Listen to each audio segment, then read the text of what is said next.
Hey guys, how you doing? Tony here. I did have a couple of you guys asking me about an algo call for GameStop, especially after the earnings break and the bleed downwards after they didn't they beat earnings but they didn't make it up on revenue. So far right now, my algo actually has one position in GameStop.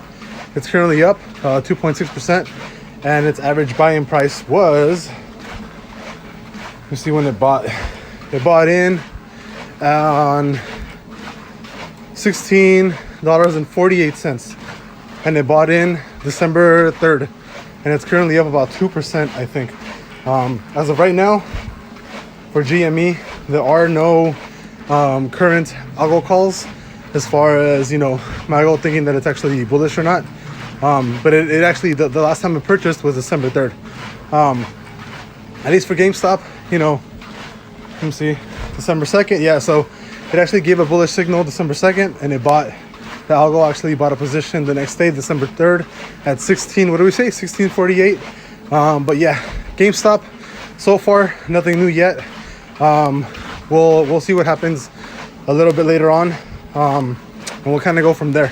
If I see any updates on GameStop as far as like anything that the algo gives, I'll let you guys know.